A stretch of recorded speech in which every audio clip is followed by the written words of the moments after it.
We do want to try to protect hair. We have 2 people on Gold Fury, so as long as we're stalling in mid, we're doing a good job. We're gonna get the knockup, activate our Phantom, activate our 1, start falling back. We're gonna go ahead and use our ultimate as soon as we hear the Tsukiyomi ult. We're gonna jump on our teammates, hopefully get the knockup onto Tsukiyomi. He's very weak, we're gonna put some pressure onto him. We're gonna throw our 1. We're able to get the pick onto the Tsukiyomi. We're gonna go ahead and activate our 3. See if we can go for this Janice. We get the knockup onto 2. Go ahead and use our 2. Land some basics. And we're able to get the pick onto the Yanis. Now we're going to try to put some pressure onto this Fenrir. Or Fafnir. I always get the 2 mixed up. Odin's on us, so he can't blink because he has Mythical Mail. We're going to go ahead and use our 2, but Odin's able to jump away. And I think that is the end of that.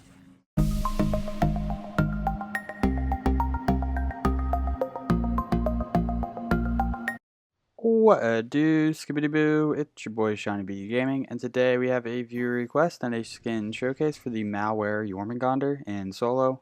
If you are new to the channel, I add some commentary to a game that I've already played with the intentions of seeing what went right, what went wrong, and hopefully there's something that we can learn together.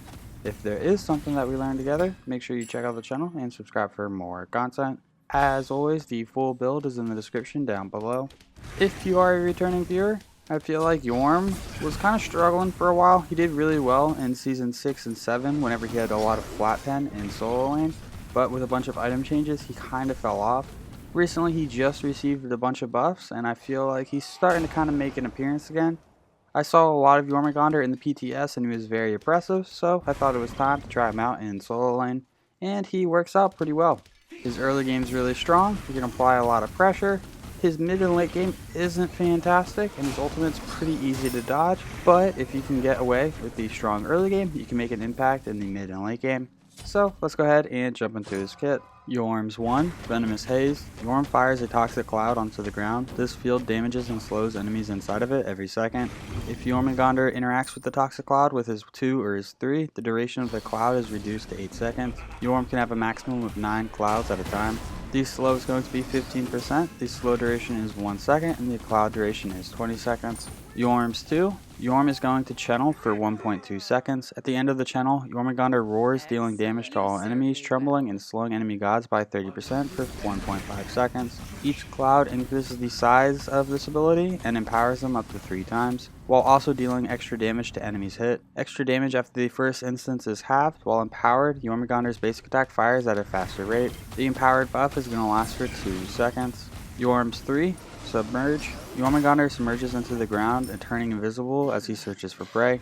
During this time, he moves faster and gains predatory vision, sensing all enemies in a large radius. Firing this ability while invisible reveals Jormungandr as he emerges out of the ground, knocking up enemies. Emerging through a toxic cloud creates 2 new ones in the direction Jormungandr is facing with a low duration. Taking damage from enemy gods breaks stealth. He's going to gain 35% increased movement speed while he's invisible, and the duration lasts for 5 seconds. Jormungandr's ultimate, the World Serpent. Jorm's going to go into the ground. After selecting a target area, Jormungandr is going to fly into the air, diving down and crashing into enemies as his body then slams into the ground.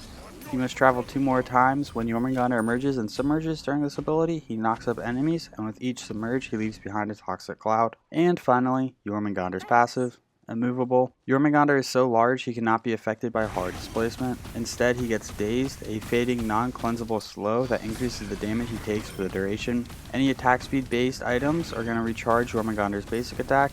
Jormungandr's basic attack does not proc item hit effects. The slow is going to be 20%, the duration is 2 seconds, increased damage taken is going to be 10%, and then the attack speed conversion is 5%.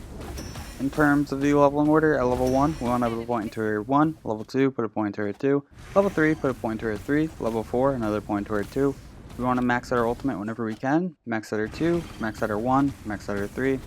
In terms of the start, we started with Fighter's Mask and a Health Chalice. Fighter's Mask is going to provide us 65 physical power. For our relic, we went with Blink, and after clearing the blue buff for the first time, we blinked to lane so that way we can get some pressure onto the minion wave, and then hopefully some pressure onto the Odin. We were able to get 2 picks on this Odin. Jorm's just very, very strong early game. His basic attacks make it to where you can just keep getting damage on the enemy. It's going to slow them. If they're out of position, you're just going to be able to get the pick. Yorm's passive is pretty interesting. If the Serpent passive is completely empty, you do not want to be basic attacking. We're getting pressured right here in Activator 3, get invisible, put our wiggle shoes on, and avoid all the abilities, make it under a tower. We're going to go ahead back and pick up Warrior's Axe. Warrior's Axe is going to provide us 15 physical protections, 10 magical protections, and 75 health. It has a passive that damaging an enemy god steals 35 health, plus 1 per level away from your target, and restores 25 mana. This effect can only occur once every 8 seconds. With Gilded Arrow receiving a buff, I did try it out in a couple of games. However, I feel like Warrior's Axe is just better for the late game. Gilded Arrow is really strong in the early game, but we already have this Odin sitting under tower, so there's not too much we're going to be able to do with it. This game, I feel like Warrior's Axe is just going to do more for us than Gilded Arrow.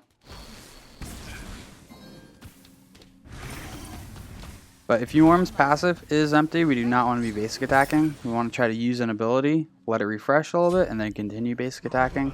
I'm going to go ahead and Activator 3, get the knockup, spit our 1, gets basics, Activator 2. Our 2 is on cooldown, so we cannot do that, but that would be the normal combo. You get the knockup, throw the 1 immediately on the ground, activate your 2 as they're running away. We picked up the tier 2 of Breastplate of Valor. For physical items, I do not think Mystical Mail is really good on Yorm, because when you're invisible, you don't want to be dealing damage to enemies and revealing yourself. Actually, I just had the thought. His 3 says that if he takes damage, not if he deals damage. So maybe Mystical Mail's okay. Either way, we're going to pick up the cooldown. Yorm's cooldowns are pretty bad without any cooldown reduction. We're going to go ahead and group up the minions, throw off our 1, keep basic attacking. This skin is pretty cool, really cool concept. A bunch of files make up Yorm. I like it. This skin does have a special emote. I do not think I actually use it this game, and it's not super noticeable. So if Yorm is just kind of chilling, he'll like glitch out, and this special emote just makes him glitch out more frequently. Kind of a weak special emote. So like right there he did one. We're gonna go ahead and peek the blue buff. Odin's blue is up. We're gonna go ahead and try to drop it. If we don't drop it, we want to at least force him to fight us here. We're trying to fight as much as possible right now. I'm going for jungle buff.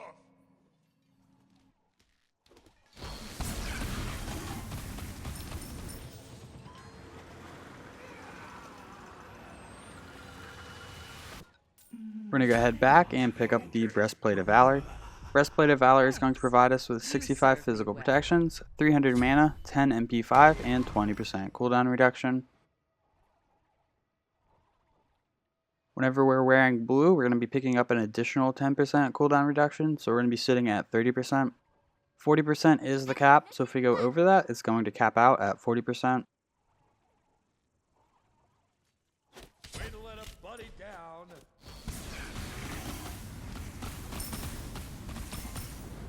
They made a couple of changes to Yorm to give him a buff. They increased his attack speed. They buffed his 2 and 3, I believe. But he feels very oppressive in lane right now. I definitely think he fits a little bit better into a solo lane role than he does into a guardian role. We're going to go ahead and make our way to our blue buff, which is now enhanced. So we're going to be sitting at that 40% cooldown reduction.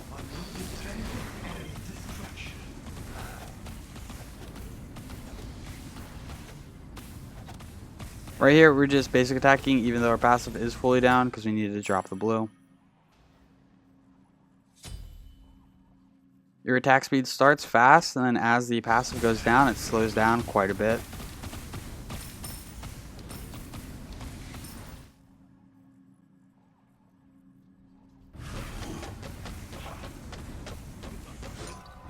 Yorm's ult is really easy to dodge. He can only travel... Well, I guess there's like a minimum distance that he needs to travel. So if you just hug his circle as he's ulting, you have a really good chance of dodging his next attack.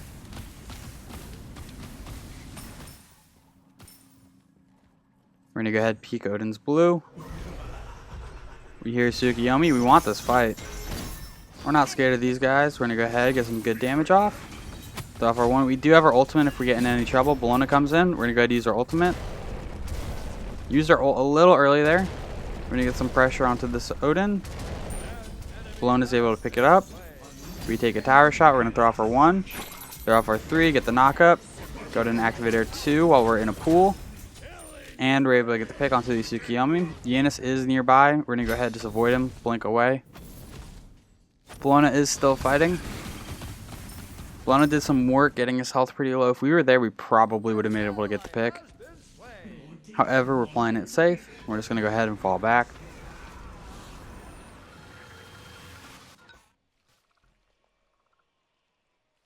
We're going to go ahead and start working on the Talisman of Energy.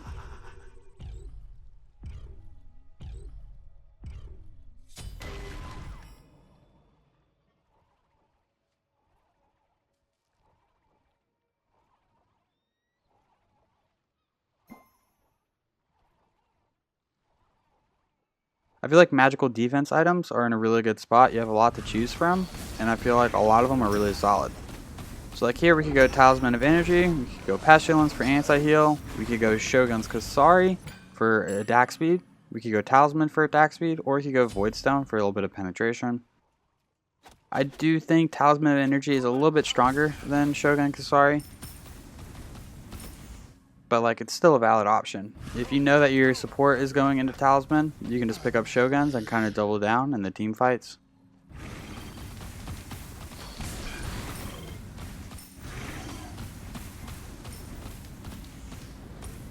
If you want to maximize your damage with the Malworm, you do want to play around these pools. However, it's not completely necessary. Odin's knockup immune. We're going to go ahead and try to get some damage.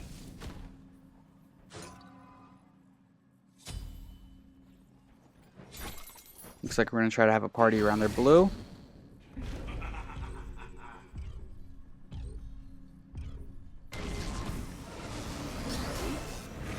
Odin is able to jump our 2.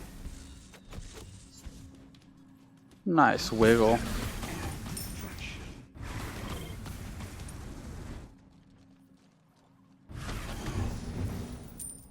We're going to go to activate our 3 from the jungle. See if we can get his jump. Doesn't look like it. We're going to go ahead and just try to get some damage off. Bologna comes in. That's his cage. Our attack speed is great for destroying the Odin cage. We're going to go ahead and ult. One more will do it. And we're able to get the pick onto the Odin. I think we actually match up into Odin pretty well. Since we are going against an Odin, we're probably going to be picking up Phantom for our second relic. Your middle tower is under attack. A little bit of a fight going on the left. We're going to go ahead and use our 3, get the minions to stop attacking us. Our ult is down, so we got to be a little careful here. We're going to go ahead and blink up, try to get some pressure onto this Janice. Use our 3, that's an ETH ult. Somebody ate it, we're going to get the knockup, land some basics, we're waiting for our abilities to come off the cooldown. We're going to go ahead and throw off a pool, use our 2. Don't think we hit anyone with it though. We're going to start falling back, they're all under tower. Go ahead and use our 3, reevaluate. Knock up on Tsukiyomi, throw off our 1, here's able to get the pick. We're going to go ahead and use our 2, even though we don't have a pool, it's still going to deal decent damage. Get some basics off, throw off our 1. Go ahead and use our 3, get in there, activate our 2 as soon as we can, and then ult out. We're able to get the pick onto 1. We're going to go ahead and use our ult. We're going to ult over the wall. If we can keep pressure onto this Yanis and keep him out of the fight, it's going to be very helpful for our team. We miss our 2. We are very weak. We do not have any escape right now. So we got to be very careful on what we engage. Enemy spotted. Attack the Gold Fury. We make a Gold Fury call, which is very risky because we're all very weak. We're gonna go ahead and try to get the knock up. Here's able to get the pick. Odin jumps in. We're gonna activate our 3. Our team is kind of melting him. He's pretty low on mana. Tsukiyomi comes in and gets a double kill. Gets a triple kill. Yeah, if Tsukiyomi wasn't there, that Odin was gonna go down. Tsukiyomi was there and he was able to clean us all up. We're going to go ahead and pick up the Talisman of Energy. Talisman of Energy is going to provide us 60 magical protections and 300 health. It has a passive that getting a kill or an assist on an enemy is going to cause you and your allies within 7 units to gain a stack of energy. Energy stacks provide 2% movement speed, 2% attack speed, and 10 MP5 per stack. It lasts for 10 seconds and can stack up to 6 times.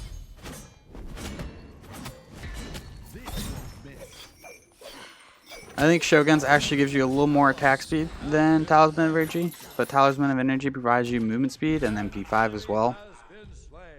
Excellent. You serve me well. We're going to go ahead and start working on Ethereal Staff.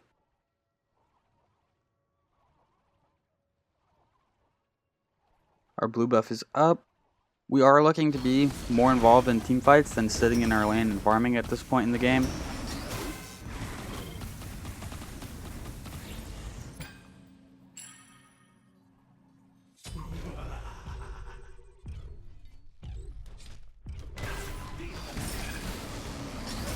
Getting a little bit of damage onto this Odin.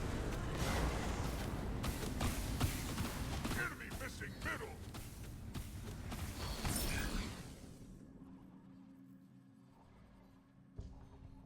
Enemy missing middle. We're going to group with the team.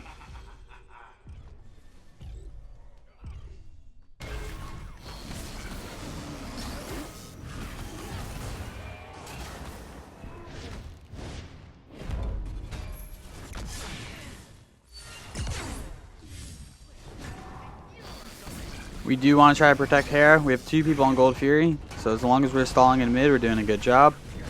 I'm going to get the knock up, activate our Phantom, activate our 1, start falling back. We're going to go use our ultimate as soon as we hear the Tsukiyomi ult. We're going to jump on our teammates, hopefully get the knock up onto Tsukiyomi. He's very weak, we're going to put some pressure onto him. We're going to throw our 1. We're able to get the pick onto the Tsukiyomi. We're going to go ahead and activate our 3, see if we can go for this Janice. We get the knock up onto 2, go ahead and use our 2, land some basics, and we're able to get the pick onto the Yanis. Now we're going to try to put some pressure onto this Fenrir, or Fafnir, always get the 2 mixed up. Odin's on us, so he can't blink because he has Mythical Mail. We're going to go ahead and use our 2, but Odin's able to jump away, and I think that is the end of that. I don't think we're going to be able to do much while they're hiding under tower by herself. We're going to go ahead and back. We are going to be picking up Ethereal Staff. Ethereal Staff is going to provide us with 90 magical power, 200 health, and 20% crowd control reduction. It has a passive that whenever you damage an enemy god with an ability, you're going to steal 8% of their maximum mana, as well as 6% of their maximum health from the target. These stats remain stolen for 45 seconds, and targets can have multiple buffs and debuffs at once. This can only occur once every 15 seconds.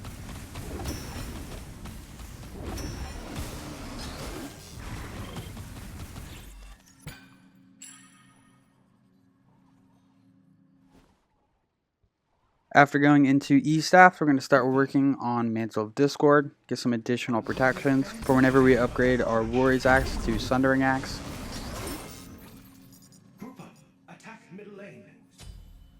We see Odin. Nope, we heard Tsukiyomi, not Odin.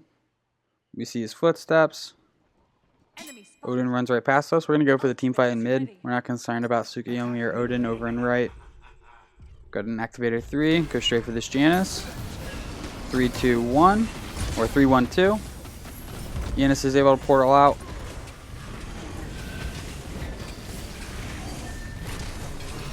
Rulers jumps down. We're going to go ahead and use our 3. Get some good damage, but that's an Aegis. We're going to try to get the tower. Then we're going to focus Ruler. Our Phantom is down, so we can't help out other than destroying a wall. We're going to go ahead and use our 3, get the pick onto the Ruler, activate our 2, get some good damage off. We're going to turn our attention to the back line, make sure that our Neath can survive. But now we don't really have a front line, so Odin's able to just walk up. Needs to be able to get the pick onto 1. We're going to go ahead and use our 3. He's knock up immune. We get slowed, so our 2 does not connect. Odin jumps in. We're going to fall back. We got 2 picks. They got 2 picks. We're a little weaker than they are, so we're just going to fall back. Neith goes down from a blinking Janus. We're going to throw off our 1, get a little bit of a slow. Now we're trying to save this Kraken. We're going to get the knock up onto 2, throw off our 1, activate our 2. We're going to go ahead and use our ultimate, and we're able to get out. We'll get a little bit of damage, and then just run away with our 3rd jump.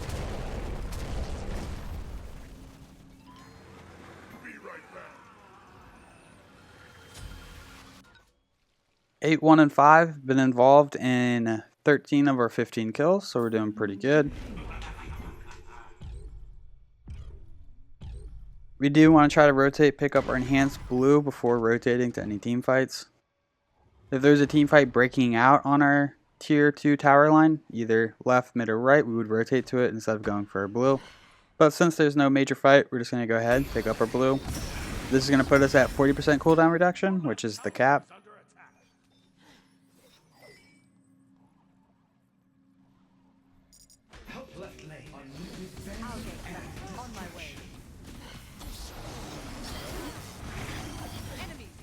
We're going to go ahead and work on the Pyromancer. The Pyromancer is going to provide us a buff that's available for a minute.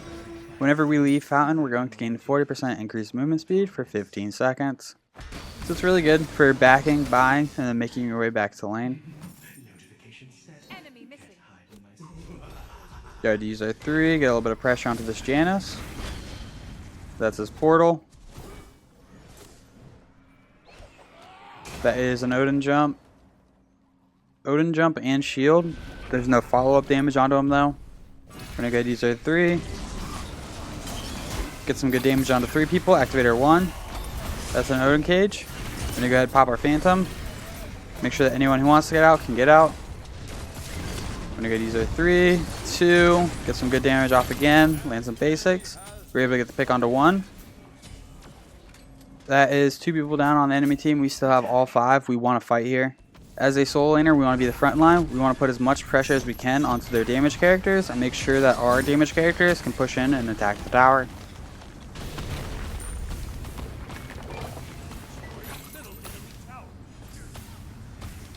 Our basics do nothing whenever our passive is fully down.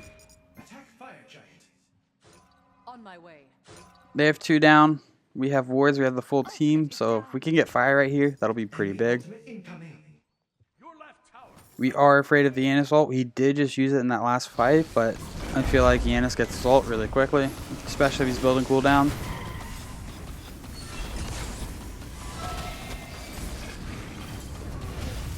So right there, our passive was not going down because we had it enhanced from whenever we used our 2. Right now, it's not going down because we just used our 2. We are able to secure the Fire Giant. The Fire Giant is going to provide our team with a buff. They have to be alive whenever it goes down, but it's going to provide us with a buff that gives us MP5, HP5, and also allows us to deal more damage to structures. It is the ideal buff for sieging. We're going to go ahead back, and we're going to be picking up Mantle of Discord. Mantle of Discord is going to provide us with 60 physical protections, 60 magical protections, and 10% cooldown reduction. It has a passive that if you take damage below 30% health, you're going to unleash a shockwave that stuns all enemies within a range of 20 units for 1 second, and also become immune to crowd control for 1 second. This effect can only trigger once every 90 seconds. Ward left.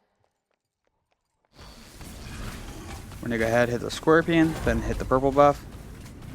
We are going to try to push the left lane. The lane that is on the opposite side of the map from Fire Giant is the lane you want to get down.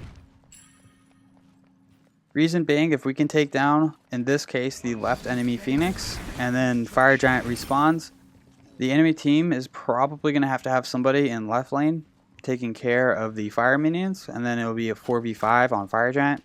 If it is in the right lane, there's a good chance that if they take care of a wave, they'll be able to rotate the Fire Giant a lot easier than if it was in the left lane. A little bit of a team fight. We're going to stick to this Neath, try to help her out. Looks like our jungler is able to get the pick. That's 2 down on the enemy team. We have Fire Giant. This is a fantastic fight for us. We're going to get the knock-up.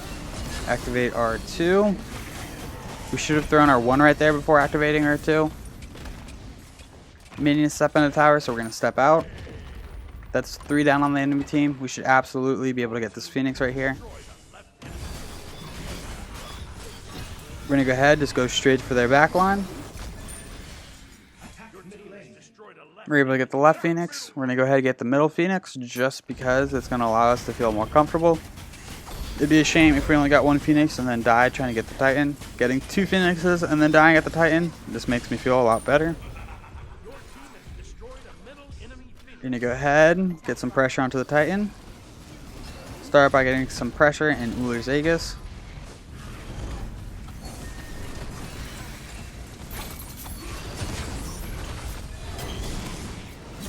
We're going to get some good damage off. They have 3 people in Fountain. We should be able to close this out right here. Well, if you enjoyed this video, make sure you give it a thumbs up. That really helps these videos out. If you feel like you learned anything at all, check out the channel and subscribe for more content. These stats for this game will be posted in just a moment. Thank you for stopping by. I hope you have a great day. I'll catch you next time. Bye-bye.